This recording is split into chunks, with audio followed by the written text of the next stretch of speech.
Hello guys, my name is Bella and welcome back to our channel.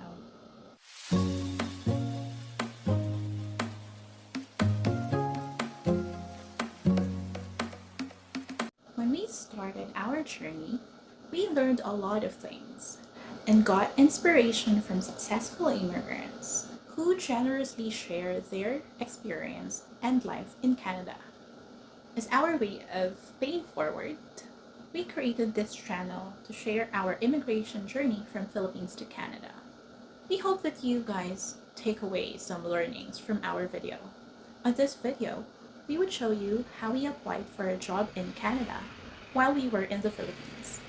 On our first video, we shared that we just got our permanent residency approval through the Atlantic Immigration Pilot Program, or AIPP, and that the biggest challenge to get through this program is to get a job offer. So if you are interested to learn on how to get a Canadian job offer, please stay with me on this video until the end. Also, please send some love by hitting the like and subscribe button down below. I would say that applying for a job position in Canada is most likely the same as when you are applying for a job position in your home country. We started by listing out the job hunting websites that are available for our target province, which is New Brunswick. I have listed out the websites on the description down below so you could check them out. Job Bank is Canada's national employment service provided by the Government of Canada. You do not need to create a profile just to seek a job from here. I will show you here how we navigate Job Bank and how we hunt for jobs. Since we wanted to understand the demand or the potential employment opportunities in the province, we display the complete job listing for the entire province, sorted by the posting date, since we want to look into new job posts. You can also use your current or previous job title for the keyword search. We look into each job title and identify those that are closely matched to our work experience, since one requirement of AIPP is that you should have at least 1 year work experience related to the job offer from the past 3 years. It does not have to be exactly the same NOC, but when you apply for permanent residency, you should show that your past work experience closely matches the job offer requirement. For those of you who are not familiar with NOC, Canada uses National Occupational Classification, or NOC system, to classify jobs or occupation. I have shared the link below if you would like to know your NOC. Your work experience must be skill type or level 0, A, B, or C if you intend to apply for Atlantic Immigration Pilot. Going back to job hunting, we paid close attention to the job description. It is very important because it contains valuable information or keywords. And these keywords should show on your resume. Most of talent acquisition or recruitment department use a tool to automatically skim through hundreds of applications. So if your resume does not have the correct keywords, it won't be read by the recruiter at all, and you won't get an interview invite. We will show you how we created our resume and cover letter on our next video. So please subscribe and click the bell button so you will get notifications for our new uploaded videos. My husband has over 10 years of experience in call center and business process industry, from being an agent, trainer, team lead to manager roles, while I have a little less than that.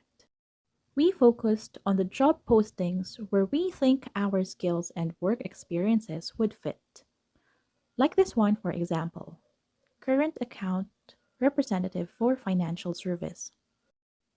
As you can see, the job bank mirrors the postings from other job hunting sites. This one was from Career Beacon, another site that you can explore. Since we are looking to apply for AIPP pathway, we check if the employer is a designated one. So we go to the New Brunswick designated employer list, which I will share the link below, and check if the employer is listed there. For this employer, we can verify their name on the list. That is when we decide to send our resume. Job Bank is directing us to Career Beacon to apply. Again, we pay attention to the job description or responsibilities and qualifications listed. We need to make sure that with our skills and experience, we are confident that we can do the job outlined on the post. We do not want to waste our and the recruiter's time if we know within ourselves that we cannot and we are not qualified to do the job. So once we are ready to apply, we hit the apply button. Most of the time, it will direct us to the company's website. It will ask us to create a profile and submit the application from there. Now, let's say we are looking for a chef job. You can just type in the keyword and hit search. Again, look into the job description and qualification. Then countercheck with the designated employer list. I have met some successful AIPP immigrants who got their IT job offers from Nova Scotia. Let's try to look for one from this Atlantic province. So let's say a web developer is looking for a job. I will check out this job post since this looks close to skills and experience of a web developer. And let's say that we have those programming languages on his resume. Let's check this one if it is a designated employer from the Nova Scotia list.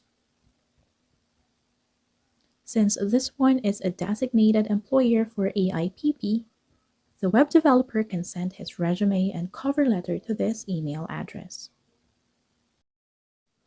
Let's try another one. This one looks good. Okay, so we see a lot of these on postings in Job Bank.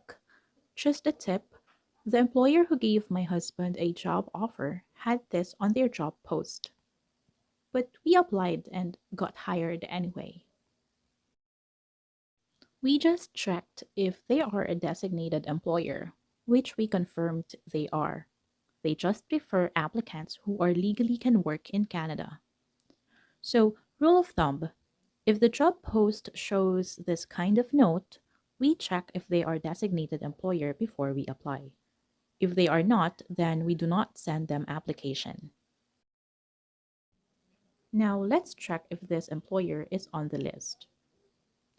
And there you go.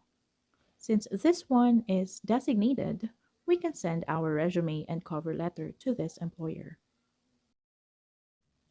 Another tip is to check out the employer website. For one, to make sure that they are legitimate. And number two, to try to understand their business and culture. That way you can customize your resume and cover letter. That will fit the company culture. Like this one, for example, we can see that the company has projects for tourism, education, and cares for children welfare. If you are passionate for the same cause, you can mention it on your cover letter. Consideration that hiring managers are looking for, aside from good education, job experience, and skills, is called culture fit. This is one tip to get the employer notice your application profile. But I have to say, never fake this one. If you do not care about their cause, you do not have to mention it. I understand job hunting can get you frustrated, and scammers who take this opportunity. There are some reported job posts that are scams. So the rule of thumb, legitimate employers would not ask for payment. So if you received an email asking for payment, processing fee, or anything that would require you to send money or your financial details, it is most likely a scam, so be aware of it. We sent out tons of resume. We signed up for notifications on job hunting websites, So when there are new job postings, we will get notified. Job hunting is not a one time event. It is not something that you would do today and you would just wait for the response. Every day there are new job openings in Canada. So you have to try and grab them as soon as you can. One last tip here is that even if the employer is not an AIPP designated employer, but you strongly feel that the job offer is for you and you are the best candidate for this job offer, just go and try your luck. There are other pathways, not just AIPP, that you can use to go to Canada with the job offer. I wish you all the best, and I hope you get the interview invite and eventually the job offer that you deserve. Thank you so much for watching.